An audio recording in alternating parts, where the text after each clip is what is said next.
பல்வேறு கோரிக்கைகளை வலியுறுத்தி சென்னையில் தமிழ்நாடு வணிகர் சங்க பேரவை சார்பில் ஆர்ப்பாட்டம் நடைபெற்றது. மத்திய அரசின் ஜிஎஸ்டி குளறுபடி, தொழில் உரிம கட்டண உயர்வு, மின்சார கட்டண உயர்வு, சொத்து வரி உயர்வு, சமூக விரோதிகள் தாக்குதல் உள்ளிட்டவற்றை கண்டித்து சென்னை எழும்பூர் ராஜரத்னம் ஸ்டேடியத்தில் தமிழ்நாடு வணிகர் சங்கங்களின் பேரவைத் தலைவர் வெள்ளையன் தலைமையில் கண்டன ஆர்ப்பாட்டம் நடைபெற்றது.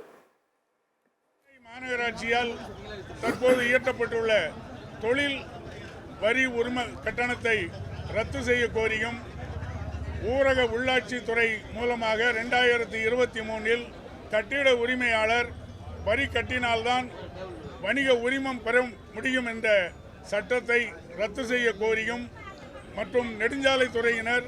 எந்தவித அறிவிப்பும் கொடுக்காமல் புல்டோசர்களை கொண்டு கடைகளை இடிக்கிறார்கள். இந்த புல்டோசர் கலாச்சாரத்தை கைவிட கோரியும், தமிழ்நாடு அரசு பெட்ரோல் டீசல் விற்பனையை ஜிஎஸ்டி வரம்புக்குள் கொண்டு வர வேண்டும் என நிர்பந்தப்படுத்தியும், தமிழக அரசு தேர்தல் அறிக்கையில் கூறியது போல் மின் கட்டணத்தை மாதம் ஒரு முறை கணக்கெடுக்க வேண்டும் என்று வலியுறுத்தியும், இந்த